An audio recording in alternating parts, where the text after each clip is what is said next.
জীবনের জন্য, মানুষ মানুষের জন্য। তো জীবনে চলতে পথে মানুষের জীবনে অনেক দুঃখ থাকে, অনেক কষ্ট থাকে, অনেক বেদনা থাকে। তবে কিছু কিছু ব্যথা আছে, গুপ্ত ব্যথা, যে ব্যথাগুলো কারো কাছে প্রকাশ করা যায় না, কারো কাছে বলা যায় না। তো এমন এক সময় আমি হচ্ছি রোমান মোটরসের প্রোভাইডার মোহাম্মদ রুবেল। আমাদের ঠিকানা হচ্ছে ঢাকা উত্তর আব্দুল্লাহপুর। এই কাকা আমার কাছে আসছিল একটা গাড়ি কিনে দেওয়ার জন্য, আমার এক ভাইস্তাকে। এই হচ্ছে আমাদের শোরুম রোমান মোটরস। তো এটা ঠিকানা হচ্ছে ঢাকা উত্তর আব্দুল্লাহপুর। তো দুঃখ না যাই থাক না কেন, আসলে লুকোনো কিছু ব্যথা থাকে যেটা কখনো কারো কাছে প্রকাশ করা যায় না। প্রত্যেকটা মানুষের জীবনেই থাকে, কারো একটু কম, কারো একটু বেশি।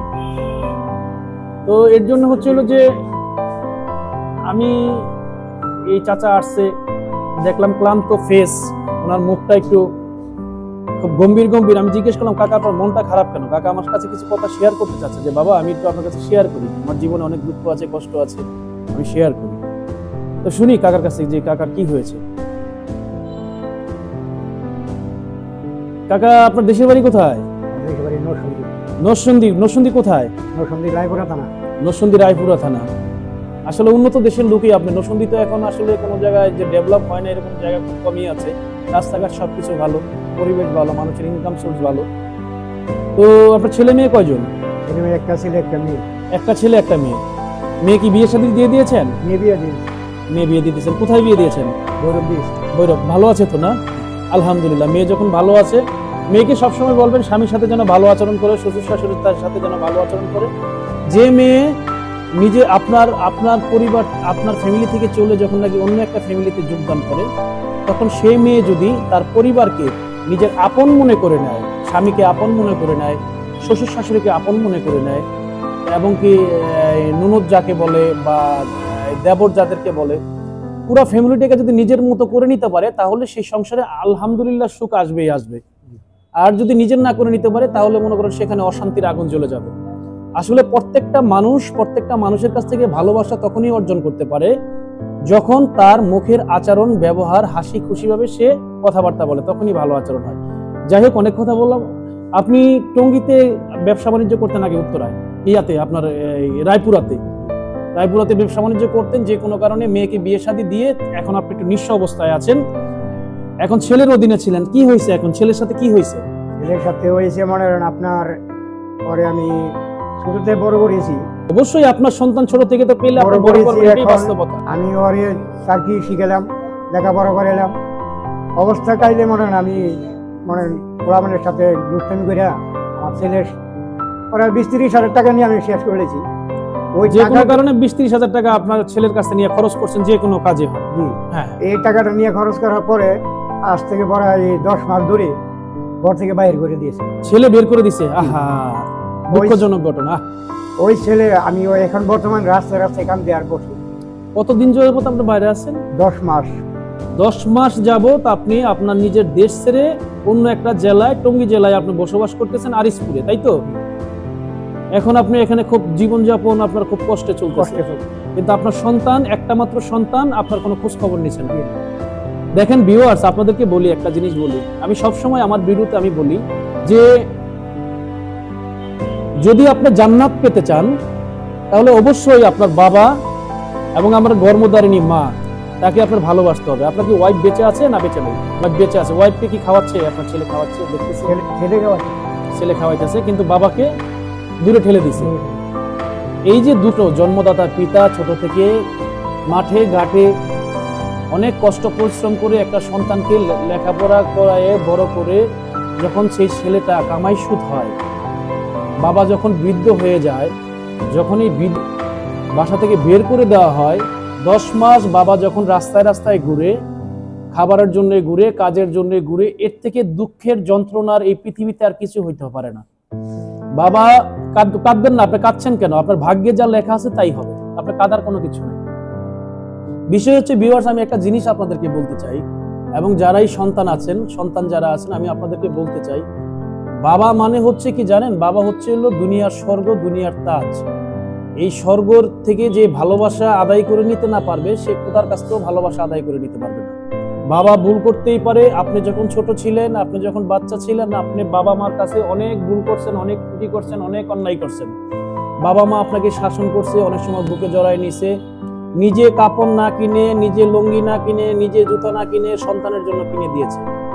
আর করেছেন বাবা যখন বৃদ্ধ হয়েছে, যখন আপনার মতো সে একটা মানুষ যখন বৃদ্ধ হয়ে যায়, শিশু অবস্থায় চলে আসে, তখন ঠিক সেই মুহূর্তে আপনি বাবাকে ছুঁড়ে ফেলে দিয়েছেন। এর থেকে আমার একটা সন্তানের এর থেকে লজ্জা, ঘৃণা আর কিছু হইতে পারে না। বাবাকে আপনি বের করে দিয়েছেন। রিজিকের মালিক হচ্ছে আল্লাহ, রিজিক মালিক হচ্ছে আল্লাহ। উনি কোথাও না কোথাও খাবে, কোথাও না কোথাও ঘুরবে, কোথাও না কোথাও থাকার ব্যবস্থা আল্লাহ করে দিবে কোনো না কোনো ভাবে। কিন্তু আপনি যেই কাজটা করেছেন এটা কিন্তু কোনোভাবেই ভুল না। ভিউয়ার যারা আছেন, আমি আপনাদেরকে বলবো এই ভিডিওটা আপনারা একটু শেয়ার করে দিবেন, একটু বেশি বেশি কমেন্ট করবেন। কেন করবেন? এই কারণেই করবেন যে ওনার সন্তান ফ্যামিলির চোখে যেন পড়ে। উনি আজকে অসহায় অবস্থায় 10 মাস যাবত খেয়ে না খেয়ে খুব কষ্টে জীবনযাপন করতেছে। ওনার সন্তান যেন ওনাকে ফিরিয়ে নিয়ে যায়। ওনাকে দেখতে হয়তো এখনো ইয়াং ইয়াং মনে হয়, আসলে না। ওনার কিন্তু মুখের দাঁত অনেকগুলি চলে গেছে, শরীরের অবস্থাও ভালো না, কন্ডিশনও ভালো না, চুল দাড়ি সব পেকে গেছে। প্রত্যেকটা মানুষের এই পৃথিবীতে ছেড়ে যেতে হবে, প্রত্যেকটা মানুষের। তো আমার কথা হচ্ছে যে আজকে উনি বৃদ্ধ অবস্থায় আছে, ওনার পাশে যেন ওনার ফ্যামিলির সন্তানেরা দাঁড়ায়, ওনাকে যেন মানে গ্রহণ করে নেয়, ওনাকে যেন এসে নিয়ে যায়।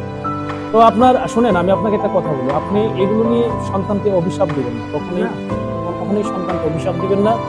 আপনি সবসময় বলবেন যেন আমার সন্তানরা যেন সবসময় ভালো থাকে। সেটাই তো নাকি?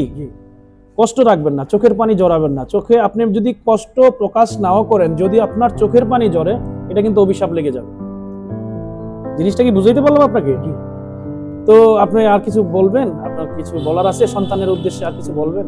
সন্তান যদি মনে করেন আল্লাহ রহমত করে, রহমতের রাস্তা নাজিল করে, ওই সন্তান আমাকে নেওয়ার জন্য চেষ্টা করে এটি আমার দর্শকের আবেদন। মানে আপনি বলতে চাচ্ছেন যে আল্লাহ যেন আপনার সন্তানের দিলের মধ্যে যেন রহমত নাজিল করে, সন্তানের যেন একটু মায়া হয়, সন্তান যেন আপনাকে এসে নিয়ে যায়।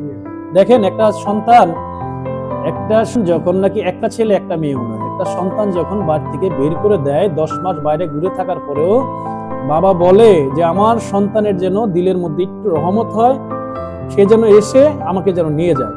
এর থেকে পাওয়ার আর কিছু থাকে না, এর থেকে আসার আর কিছু থাকে না। তো যাই হোক, অনেক কথা বললাম।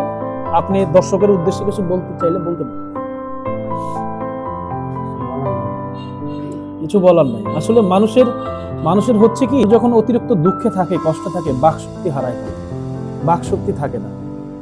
আজকে শুনেন, অনেকে আছে না যে এই ভালোবেসে জীবন যৌবন যা কিছু আছে সবকিছু উৎসর্গ করে দিয়ে একটা মানুষকে যখন ডেভেলপ করতে চায়, তখন সেই মানুষটাই, সেই নারীটাই কিন্তু একজন পুরুষের সাথে প্রতারণা করে।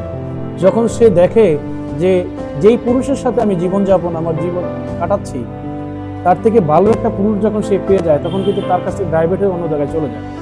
তো আর সন্তান, পুরুষধারিত সন্তান, এই সন্তানই যখন বাবাকে দেখে না, তাহলে অন্যের মেয়ে, অন্যের ছেলে কিভাবে সেখানে ভালো। আসলে আমাদের এই দেশে ভালোবাসার অভাব অনেক হয়ে গেছে, ফরেন কান্ট্রির মতো হয়ে যাচ্ছে আমাদের এই দেশ। মায়া, মমতা, ভালোবাসা সবকিছু চলে যাচ্ছে। এই যে একটা লোক, এই লোকটাকে দেখে কার মায়া না হবে। তো যাই হোক ভিউয়ার্স, অনেক কথা বললাম, অনেক আলোচনা করলাম, অন্য প্রসঙ্গে চলে আসলাম। তো সবাই ভালো থাকেন, সুস্থ থাকেন। আর যদি কারো কোনো গাড়ি লাগে, রোমান মোটরসে আসবেন। রোমান মোটরস হচ্ছে আপনাদের নিজস্ব একটা প্রতিষ্ঠান। আপনাদের এখানে বহুত গাড়ি আছে, অনেক গাড়ি আছে। যদি কারো কোনো গাড়ি লাগে অবশ্যই চলে আসবেন। সবাই ভালো থাকবেন, সুস্থ থাকবেন এবং নিজের প্রতি যত্নশীল হবেন।